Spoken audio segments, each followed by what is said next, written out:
Hi, and welcome to the Senior Network. I'm your host, Greg Fulton. Today we're joined by Natalie Lucas, Hello. Optimal Hearing. Great to see you again. Nice to see you. And we were just talking. It's midsummer and it's warm out there, isn't it? It's hot. It is. It is hot. But with that said, Natalie, I know that you and I, we've talked over a year now about hearing loss and hearing aids and all the specialties. Good news, you just mentioned earlier, is with all this pandemic stuff, you now are full-time out there. Yep, we are back full-time and full operation. Business is picked up. Yeah. A lot of people are realizing they might need to get their hearing checked because of the face masks. So, we're here to help, and it's nice that we're back up and running in a normal schedule. So. Well, let me ask you, it made me think, I was thinking driving here today about, because I know a family member is just going through that process. Is there a trial period that you can work with hearing aids? Yes, absolutely. We offer a 30-day trial. Okay. I always tell people it's 30-ish with me, as long as we're in good communication. What I'm trying not to do is sell somebody hearing aids that they're not going to be happy with and put in a drawer. That does nobody any good. So we offer a trial. We work very closely together during that trial to get you situated.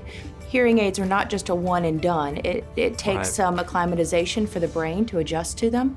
And if you aren't satisfied during that trial, you get 100% of your money back. Okay. In the initial process, I've always talked about this, but maybe for the viewers that don't know, there's a test up front, right? Mm-hmm. And there's scoring that goes along, I guess, with the frequencies. And maybe describe that a little bit so people understand. So a hearing test is both tones as well as speech. Okay. You're testing both your ear's ability to get speech up to the brain as well as the brain's ability to process it. Interesting. We do something called air conduction. That's sounds coming through the ear canal and through the middle ear to the inner ear, as well as bone conduction, and that's presenting sounds and tones to the mastoid bone in the skull, testing the inner ear. So what you're looking for there is there some type of blockage preventing sound waves from getting to the inner ear, or is it nerve deafness? Exactly. Interesting. Mm-hmm. And as far as hearing loss, I know we all know with loud music and things like that growing up in the rock and roll era that we probably damaged our ears, but it's also, there's family history can be involved with that, right? Yes, genetics can be a big component. We see it run through families all the time. Mm-hmm. So genetic hearing loss is quite common. And then now, we've got the baby boomer generation aging into their senior years, the rock and roll generation. We're going to see a lot of noise-induced hearing loss from people just having a really good time for the last 50, 60 years, Well, that brings up a good point. I think you mentioned this one day, as far as the age of getting any. Is that important, sooner than later? Or with hearing aids, the sooner the better. Mm-hmm. And the reason why is the brain gets used to a new normal if you're not hearing well. Right. And the neural pathways between the inner ear and the brain aren't as active or aren't as stimulated, nor is the brain as stimulated if you're not hearing well. So the best results are early fittings, treating it when you realize it.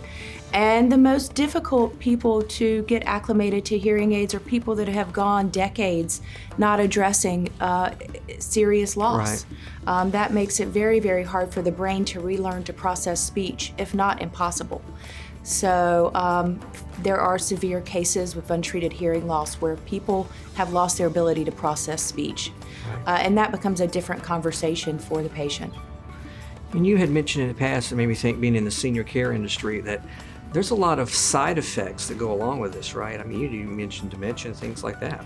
Right. We are learning now, as we're learning more about the brain and able to map brain activity, we're learning that hearing aids are stimulation for the brain. They're a workout for the brain, if you will. And untreated hearing loss can lead to increased instances of dementia, Alzheimer's, risks of falls, a whole host of issues. We're all interconnected, and the hearing is very much so stimulation for the brain. Yeah, that's a great point. I mean, obviously in our business, the risk of falls is one of the most dangerous things that we worry about with the senior population, because typically once there's a fall, things aren't very good after that for a while. Right. And if you're not hearing well, you have a lack of spatial awareness or your awareness of things around you. Also, we use our ears to triangulate sound, so it becomes very difficult to localize sound if you're not hearing well. So it's very important, and we're learning more and more and more every year about how important it is as we're learning more about the brain. Yeah. And you had mentioned this too, that, it's just like, people get their eye exams, they really need to be thinking about hearing exams on a regular basis. Absolutely. Ears were disregarded for a very long time, and it's simply because we didn't know their importance. Yeah. And people need to get their hearing checked.